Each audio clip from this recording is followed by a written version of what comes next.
గురించి అడిగితే నువ్వు హెచ్చరికలు చేస్తూ ఉంటావు, అక్రమ కేసులు పెడతా ఉంటావు. అసెంబ్లీ ఎన్నికల్లో 100 రోజుల్లో మీరు చేస్తామన్న హామీలు ఏమైనాయి అని ఇలా ప్రజలు అడుగుతున్నారు. ప్రధాన ప్రతిపక్ష పార్టీగా మేము అడుగుతా ఉన్నాం. గద అడిగితే నువ్వేమంటావు? ఉరికిస్తా, బొంద పెడతా. ఇదేనా రేవంత్ రెడ్డి గారు మాట్లాడేది? చేతనైతే నువ్వు ప్రజలకు ఇచ్చిన హామీల మీద సమాధానం చెప్పు. నువ్వు ఏమన్నావు ఆ రోజు? డిసెంబర్ 9వ తారీఖు నాడు రుణమాఫీ చేస్తా అని చెప్పినావా లేదా? వీడియో చూపించమంటావా? మాట తప్పినవు. ఈ రాష్ట్రంలో 60 లక్షల మంది రైతులకు చెంపలేసుకొని క్షమాపణ చెప్పు ఫస్ట్. నువ్వు 9 తారీఖు చేస్తా అని చేయలేదు, 100 రోజుల్లో చేస్తా అని చేయలేదు. ఇప్పుడు కొత్త నయా నాటకం ఆడుతున్నావు. ముందు క్షమాపణ చెప్పు. నేను అబద్ధం ఆడినా, 100 రోజుల్లో చేస్తా అని చేయలేకపోయినా అని తెలంగాణ సమాజానికి, రైతాంగానికి క్షమాపణ చెప్పు ఫస్ట్. అసలు నువ్వు మాట మీద నిలబడతావా? కొడంగల్లో ఓడిపోతే రాజకీయ సన్యాసం తీసుకుంటా అన్నావు, వెనకట తీసుకున్నావు. మాట తప్పడం నీ నైజం, అబద్ధాలు మాట్లాడడం నీ నైజం. ఏ రోజు మాట మీద నిలబడ్డావు నువ్వు? వెంకటరామరెడ్డి గారిని పట్టుకొని ఎక్కడి నుంచో వచ్చిండు అంటాడు. నిన్ను కొడంగల్ ఓడగొడితే నువ్వు వచ్చి మల్కాజ్గిరిలో పోటీ చేయలే? మరి నువ్వు ఎక్కడి నుంచో కొడంగల్కి వెళ్ళి మల్కాజ్గిరిలో నువ్వు చేయొచ్చు. కానీ ఇవాళ వెంకటరామరెడ్డి ఈ జిల్లాలో 20 సంవత్సరాలు ప్రజలకు సేవ చేసిండు. ఈ నియోజకవర్గ ఓటర్. మొన్న అసెంబ్లీ ఎన్నికల్లో ఆయన కుటుంబ సభ్యులు పటాన్ చెరువులో మా అభ్యర్థి మహిపాల్ రెడ్డి గారికి ఓటేసిండు. ఆయన ఈ నియోజకవర్గంలో స్థిర నివాసం ఏర్పాటు చేసుకున్న ఈ నియోజకవర్గ ఓటర్. నువ్వు కొడంగల్కి వెళ్ళి వచ్చి నువ్వు మాత్రం మల్కాజ్గిరిలో చేయొచ్చు. కానీ ఇక్కడుండే వెంకటరామరెడ్డి గారు పోటీ చేస్తే నీకు తప్పు గరబడ్డాది. అబద్ధాలు ఆడిని అతికేటట్టు ఆడాలి. ఇక దేవుళ్ళ మీద ఒట్లు పెట్టుండు రుణమాఫీ చేయమంటే.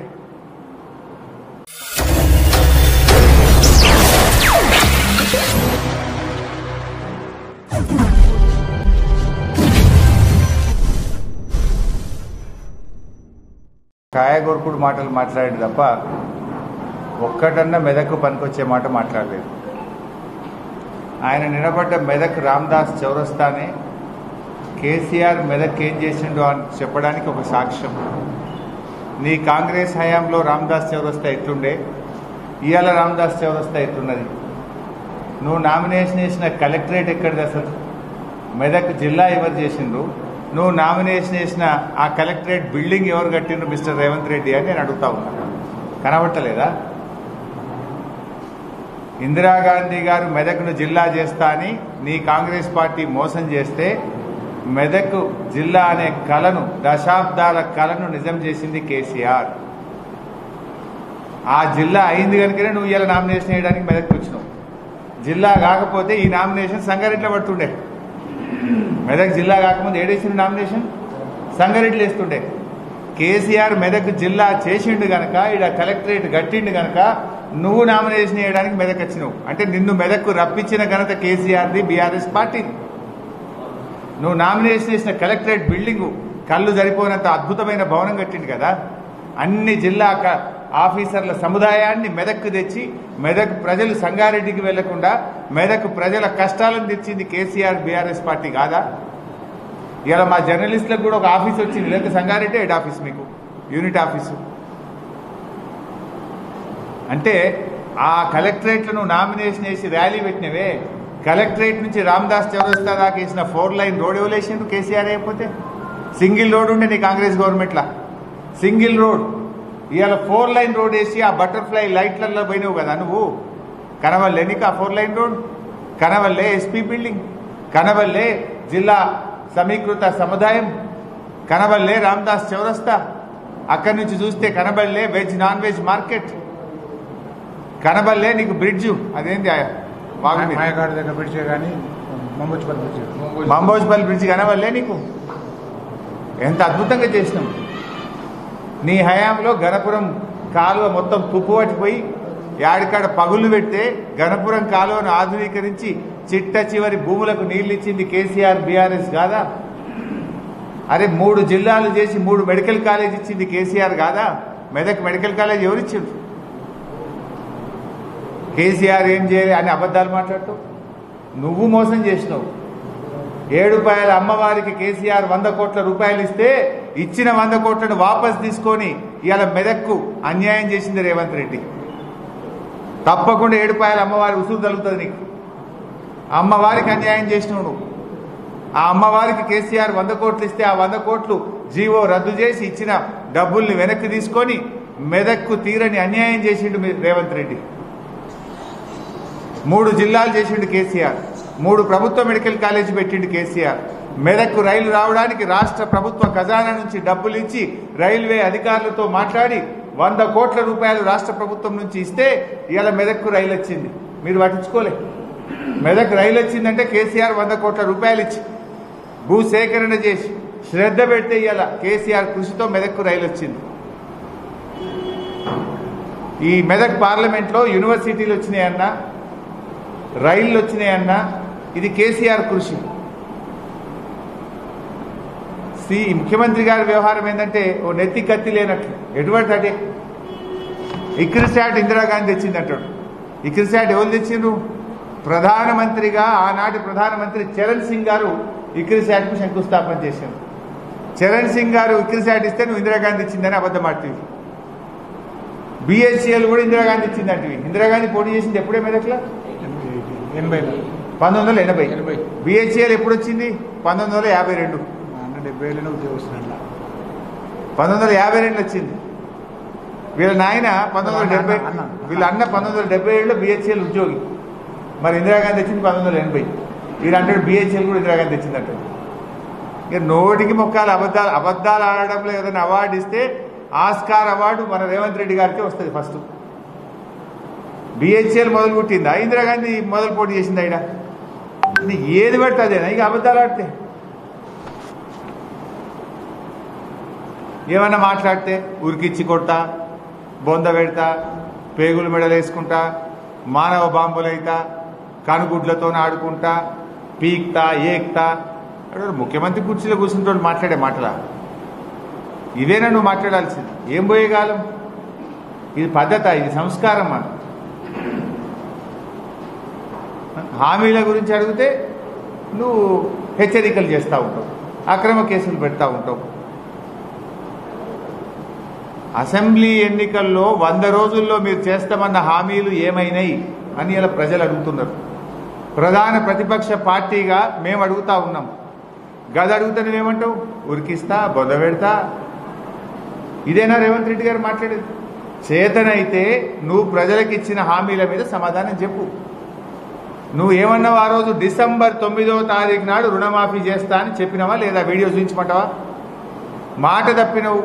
ఈ రాష్ట్రంలో 60 లక్షల మంది రైతులకు చెంపలేసుకొని క్షమాపణ చెప్పు ఫస్ట్. నువ్వు 9 తారీఖు చేస్తా అని చేయలేదు, 100 రోజుల్లో చేస్తా అని చేయలేదు. ఇప్పుడు కొత్త నయా నాటకం ఆడుతున్నావు. ముందు క్షమాపణ చెప్పు. నేను అబద్ధం ఆడినా, 100 రోజుల్లో చేస్తా అని చేయలేకపోయినా అని తెలంగాణ సమాజానికి, రైతాంగానికి క్షమాపణ చెప్పు ఫస్ట్. అసలు నువ్వు మాట మీద నిలబడతావా? కొడంగల్లో ఓడిపోతే రాజకీయ సన్యాసం తీసుకుంటా అన్నావు, వెనకట తీసుకున్నావా? నువ్వు మాట తప్పడం నీ నైజం, అబద్ధాలు మాట్లాడడం నీ నైజం. ఏ రోజు మాట మీద నిలబడ్డావు నువ్వు? వెంకటరామరెడ్డి గారిని పట్టుకొని ఎక్కడి నుంచో వచ్చిండు అంటాడు. నిన్ను కొడంగల్ ఓడగొడితే నువ్వు వచ్చి మల్కాజ్గిరిలో పోటీ చేయలే? మరి నువ్వు ఎక్కడి నుంచో కొడంగల్కి వెళ్ళి వచ్చి మల్కాజ్గిరిలో నువ్వు చేయొచ్చు. కానీ ఇవాళ వెంకటరామరెడ్డి ఈ జిల్లాలో 20 సంవత్సరాలు ప్రజలకు సేవ చేసిండు. ఈ నియోజకవర్గ ఓటర్. మొన్న అసెంబ్లీ ఎన్నికల్లో ఆయన కుటుంబ సభ్యులు పటాన్ చెరువులో మా అభ్యర్థి మహిపాల్ రెడ్డి గారికి ఓటేసిండు. ఆయన ఈ నియోజకవర్గంలో స్థిర నివాసం ఏర్పాటు చేసుకున్న ఈ నియోజకవర్గ ఓటర్. నువ్వు కొడంగల్కి వెళ్ళి వచ్చి నువ్వు మాత్రం మల్కాజ్గిరిలో చేయొచ్చు. కానీ ఇక్కడుండే వెంకటరామరెడ్డి గారు పోటీ చేస్తే నీకు తప్పు గరబడ్డాది. అబద్ధాలు ఆడిని అతికేటట్టు ఆడాలి. ఇక దేవుళ్ళ మీద ఒట్లు పెట్టుండు రుణమాఫీ చేయమంటే.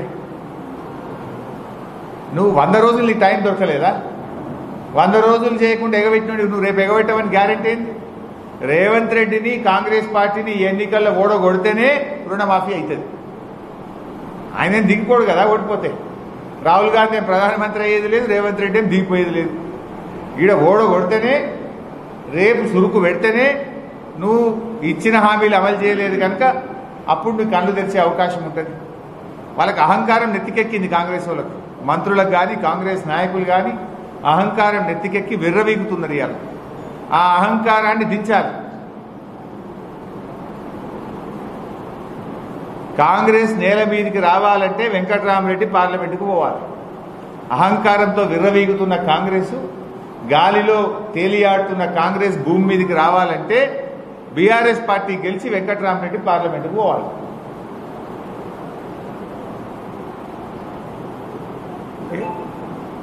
నా ఎత్తు గురించి మాట్లాడే అవసరం అవే. మెదక్లో మీరు అంత ఉంటారు కదా, రామదాస్ చౌరస్తాలో హరీష్ రావు ఇంత ఎత్తున్నాడు, ఇంత పొడుగు ఉన్నాడు. నా ఎత్తుతో ఏం పని నీకు? నా ఎత్తు కాదు కదా, రైతులు పడుతున్న తిప్పల గురించి ఆలోచించు నువ్వు. నేను ఇవాళ కొనిగండ్ల రామాయణపేటకి వెళ్ళి రాగా తొనిగండ్ల వడ్ల మార్కెట్కి పోయినా. ఏం చెప్పిరే వాళ్ళు? 1వ తారీఖు నాడు వడ్ల కొనుగోలు కేంద్రాలు స్టార్ట్ చేస్తామన్నారు. ఇవాళ ఎంత? 21 తారీఖు. 21 రోజుల్లో ఒక లారీ పోయిందా? ఒక్క కుప్ప కొన్నావా? ఒక రైతు 18 రోజులు వేస్తాను ఇక్కడ వండుకోబట్టి అంటుండ్రు. సిద్ధయ్య అనే ఒక రైతు, ఇంకెవరు ఒక మహిళా రైతు 18 రోజులు బిడ్డ మేము ఇక్కడ వండుకోబట్టి అన్నది కుప్పల కాడ. 18 రోజులైనా ఒక కుప్ప కొనే దిక్కులేదు.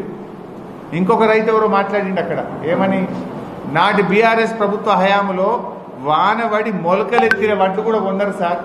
ఇప్పుడు గలగలలాడుతున్నాయి వడ్లు, ఎండకి ఎండి కొంటలేరు. 18 రోజులు ఆయన ఇక్కడ వండుకోబట్టి అనబట్టి. ఇంకా రైతుల తిప్పలు చూడవే అంటే హరీష్ రావు ఎత్తు గురించి మాట్లాడుతా అంటాడు. నా ఎత్తుతో నేను నీకేం పని, ప్రజలకేం పని? నేను పొడుగుంటేంది పొట్టుకుంటేంది? నీవు ఇచ్చిన హామీలు అమలు చేయి. నువ్వు వడ్లు కొనేది చూడు, రైతులు తిప్పలు పడకుండా చూడు. రాళ్ళు పడి రైతులంతా పంటలు ఖరాబ్ అయినాయి, మామిడి తోటలు రాలిపోయినాయి, బాధపడుతున్నారు, పరామర్శించు. నీకు టైం దొరకలేదు. ఒక రైతును పరామర్శించిండా ఒక మంత్రి కానీ, ఈ ముఖ్యమంత్రి కానీ చనిపోయిన ఒక రైతు కుటుంబాన్ని పరామర్శించిండా? ఏం నీకు ఒక్క నిమిషం టైం దొరకలేదా? నన్ను తిట్టడానికి మాత్రం టైం దొరుకుతుంది, అబద్ధాలు మాట్లాడడానికి మాత్రం టైం దొరుకుతుంది. అప్పుడు ఏం మాట్లాడినావు? ఓ మాదేదో ఏమో అంటుంటే కదా, మానవత ఏందో ప్రభుత్వం అంటుంది, ఇట్లా చేస్తామంటుండే కదా, ప్రజాప్రభుత్వం. ఏడవాయని ప్రజాప్రభుత్వం, ప్రజాపాలన అన్నావు. ఏడవాయని ప్రజాపాలన. మరి ప్రజలు కష్టాల్లో ఉంటే, రైతులు ఆత్మహత్య చేసుకుంటే, ఆటో కార్మికులు ఆత్మహత్య చేసుకుంటే పరామర్శించడానికి నీకు నీ ప్రజాపాలనలో టైం దొరకలేదా? నీ ప్రజాపాలన సంగతి నీ వి హనుమంతరావు చెప్పిండు, నీ మోత్కుపల్లి నరసింహులే చెప్పిండు. చెప్పలే? నువ్వేమన్నా ముఖ్యమంత్రిగా రోజు ప్రజల్ని కలుస్తాను, కలుస్తున్నావా? నువ్వు ఒక్కనాడన్నా కలిసినావా నువ్వు ప్రజల్ని? నీ వి హనుమంతరావు గారే చెప్తుండు, మా ముఖ్యమంత్రి 15 రోజులైనా నాకు అపాయింట్మెంట్ ఇస్తలేడు అంటుండు. మాజీ మంత్రి, సీనియర్ నాయకులు, కాంగ్రెస్ నాయకులు, మోత్కుపల్లి నరసింహులు నెలాయ నాకు ముఖ్యమంత్రి అపాయింట్మెంట్ ఇస్తలేడు అంటుండు. ఇక నువ్వు ప్రజలు ఎక్కడ కలుస్తావు? వి హనుమంతరావు కంటే సీనియర్ నాయకుడు ఇంకోన్నారా కాంగ్రెస్ పార్టీలో? ఆయన పుట్టు కాంగ్రెస్, నువ్వన్నా అడ్మిట్లు వచ్చినావు. ఆయనకే అపాయింట్మెంట్ దొరకలేదు అంటే నీ ప్రజాపాలన ఏ పార్టీ ప్రజాపాలన ఈ రాష్ట్రంలో నడుస్తుందో అర్థమైతలేదా ప్రజలకు? మా ఎమ్మెల్యేలను లాక్కుంటా, ఇక గుంజుకుంటా, నీ దొడ్లు ఎంతమంది ఉంటారు, ఇవేనా నువ్వు మాట్లాడేది? కేసీఆర్ ఏమన్నాడు? నువ్వు 5 ఏళ్ళు ఉండాలన్నాడు సంగారెడ్డి మీటింగ్ పెడితే. నీళ్ళేందో పాలేందో తేలాలన్నాడు. నీ ఎమ్మెల్యే టచ్లుంటే అది నువ్వు చూసుకో. నువ్వు మా లీడర్లను గుంచుతా, మా లీడర్లకు ఎంపీ టికెట్లు ఇస్తా, ఎమ్మెల్యేలను గుంచుతా అని మాట్లాడుతూ ఉన్నావు. ఇలా నువ్వు టచ్ చేయాల్సింది మా ఎమ్మెల్యేలను కాదు, నువ్వు టచ్ చేయాల్సింది 6 గ్యారంటీలను. నువ్వు టచ్ చేయాల్సింది దుఃఖంలో బాధలో ఉన్న రైతులను ఓదార్చడం కోసం నువ్వు టచ్ చేయాల్సినటువంటి అవసరం ఉంది. నువ్వేదో మా ఎమ్మెల్యేలను టచ్ చేస్తాను అనుకుంటున్నావు. నువ్వు మా ఎమ్మెల్యేలను కొంటే ఒకళ్ళో ఇద్దరినో కొనవు కావచ్చు, కానీ ప్రజల్ని కొనలేవు, తెలంగాణ ఆత్మగౌరవాన్ని కొనలేవు, మా కార్యకర్తల్ని కొనలేవు. ఆ విషయం గుర్తుపెట్టుకో. కేసీఆర్తోని తిట్టుకుంటా, అసలు రేవంత్ రెడ్డి స్పీచ్ అంటే కేసీఆర్ చూడే, ఆయన కేసీఆర్ తిట్టకపోతే ఆయన నిద్ర పట్టట్లేదు, నిద్ర కూడా పట్టట్లేదు. కేసీఆర్ని తిట్టుకుంటే ఎంతసేపు కాలక్షేపం చేస్తావు? నువ్వు ప్రజలకు ఇచ్చిన హామీలు అమలు చేయడం మీద దృష్టి పెట్టు. 6 గ్యారంటీలు ఎందుకు 100 రోజుల్లో అమలు చేయలేదో ప్రజలకు సమాధానం చెప్పు, ప్రజలకు క్షమాపణ చెప్పు. లేదంటే పార్లమెంట్ ఎన్నికల్లో డెఫినెట్గా నీ కర్రు గాల్చి వాత పెడతారు. ప్రశాంతమైన మెదక్లో రేవంత్ రెడ్డి గారు కలుషితమైన మాటలు మాట్లాడిండు. మెదక్ ప్రజలు తప్పకుండా రేవంత్ రెడ్డికి బుద్ధి చెప్తారు. మెదక్ ముమ్మాటికి బీఆర్ఎస్ సీటే. మెదక్లో ఏది ఏమైనా మళ్ళీ గెలిచేది బీఆర్ఎస్. 20 ఏళ్ల నుంచి మేమే గెలిచినాం, రేపు కూడా మేమే గెలుస్తాం. నువ్వు ఎన్ని అబద్ధాలు చెప్పినా, ఎన్ని మాయ మాటలు మాట్లాడినా, ఎన్ని బోగస్ ఒట్లు పెట్టుకున్నా విఘ్నులైన మెదక్ ప్రజలు నిజానిజాలను గ్రహించిండ్రు. జిల్లా ఇచ్చిన మెదక్ దశాబ్దాల కలను నిజం చేసిన కేసీఆర్ని బలపరుస్తారు మెదక్ ప్రజలు. ఎందుకంటే జిల్లా ఇచ్చింది మేము, రైలు తెచ్చింది మేము, గోదావరి నీళ్లు తెచ్చింది మేము, మెడికల్ కాలేజ్ తెచ్చింది మేము. నువ్వు ఇండస్ట్రీస్ గురించి మాట్లాడుతున్నావు. మెదక్ పార్లమెంట్లో అద్భుతమైన మెడికల్ డివైస్ పార్క్ను తెచ్చింది మా కేసీఆర్ ప్రభుత్వం. నువ్వు అన్ని కాలుష్య ఇండస్ట్రీలు తెస్తే మేము కాలుష్య రహిత మెడికల్ డివైస్ పార్క్ పెట్టి వేల లక్షల మందికి ఉద్యోగాలు ఇప్పించినాం ఈ మెదక్ పార్లమెంట్లో. అది బీఆర్ఎస్ చేసిన కృషి. ఐటీ పార్కును తెస్తున్నాం మేము ఈ జిల్లా. నువ్వేం చేసినావు? అందువల్ల విఘ్నులైనటువంటి మెదక్ ప్రజలకు నేను చేసే విజ్ఞప్తి, రేవంత్ రెడ్డి గారి అన్నీ కూడా కేవలం ప్రజల దృష్టి మరల్చడం కోసం ఆయన నెత్తి కత్తి లేనట్టు కాయగూర్పుడు మాటలు మాట్లాడుతుంది తప్ప ప్రజలకు పనికొచ్చే మాట మాట్లాడతలేడు. ఈ రోజుకు ఒక్క మంత్రి అన్న వడ్ల కొనుగోలు కేంద్రం తిరిగిండా? ఒక్క ముఖ్యమంత్రి అన్న వడ్ల కొనుగోలు కేంద్రం పోయి ఎందుకు ఇబ్బంది అవుతుందో ఆలోచించిండా? 1వ తారీఖు వడ్ల కొనుగోలు కేంద్రాలు స్టార్ట్ చేస్తే ఇవాళ 21వ తారీఖు, 20 రోజులైనా ఒక్కొక్క కొనుగోలు కేంద్రంలో ఒక్క లారీ కూడా ఎందుకు పోలేదో ప్రభుత్వం సమాధానం చెప్పద్దా? వడగళ్ళు పడి, వర్షాలు పడి, వడ్లు తడిచిపోయి, చీకట్లో పాములు తేళ్లు గరుస్తుంటే, దోమలు గుడుతుంటే, రైతులు రోజుల తరబడి, వారాల తరబడి వడ్ల కొనుగోలు కేంద్రాల్లో పడిగాపులు కాస్తున్న రైతు కష్టాల గురించి చూడమని నేను కోరుతా ఉన్నా. అసలు నీకు అందరినీ మోసం చేసినావు నువ్వు. ఎవరికి మేలు చేసినావు అసలు నువ్వు? బాండ్ పేపర్లు పంచి అలా బాండ్ పేపర్ ఇజ్జత్ తీసినావు నువ్వు. బాండ్ పేపర్ అంటే మార్కెట్లో ఇంత దానికి ఒక నమ్మకం ఉండే. బాండ్ పేపర్ నమ్మకాన్ని వమ్ము చేసినావు నువ్వు mister Revanth Reddy. Bond paper అంటే ఒక నమ్మకానికి ప్రతీక. బాండ్ పేపర్ మీద రాసిస్తే ఇది అవుతుంది, లేకపోతే మార్కెట్లో పోతే చెల్తుంది, పోలీస్ స్టేషన్ పోతే చెల్తుంది అనుకుంటారు. ఇప్పుడు నీ తర్వాత నీ బాండ్ పేపర్ పుణ్యమాని బాండ్ పేపర్కున్న ఇజ్జత్ పోయింది. బాండ్ పేపర్ పరువు తీసినావు నువ్వు. బాండ్ పేపర్కున్న నమ్మకాన్ని కూడా పొడగొట్టినావు నువ్వు. బాండ్ పేపర్ను కూడా మోసం చేసి పారేసినావు, దాని ఇజ్జత్ కూడా తీసి పారేసినావు నువ్వు, నీ ప్రభుత్వం. అరే ఎంత ఘోరమే! ఆయన బట్టి విక్రమార్క గారు మొన్న అసెంబ్లీలోనేమో ఎగవేత, నిన్న ప్రెస్ మీట్లోనేమో దాటవేత. నిరుద్యోగ భృతి ఇస్తామన్నారు, ఎప్పటి నుంచి ఇస్తారు అని చెప్పి నేను అసెంబ్లీలో అడిగినా. బట్టి విక్రమార్క గారు లేచేంటాడు, మేము కాంగ్రెస్ పార్టీ 6 గ్యారెంటీల్లో కానీ ఎన్నికల్లో కానీ నిరుద్యోగ భృతి ఇస్తామని చెప్పలేదు అని ఎగబెట్టిండు. నిండు అసెంబ్లీ సాక్షిగా ఎగవేత. నిన్నెక్కడో ప్రెస్ మీట్ పెట్టిండు, మేము రుణమాఫీ 100 రోజుల్లో చేస్తామని లేదు, మెల్లగా చేస్తాం అని ఆయన దాట వేస్తాడు. డిసెంబర్ 9 తారీఖు చేస్తా అని చెప్తాడు, మొదటి సంతకం పెడతా అంటాడు రేవంత్ రెడ్డి, 100 రోజుల్లో చేస్తా అంటాడు రేవంత్ రెడ్డి.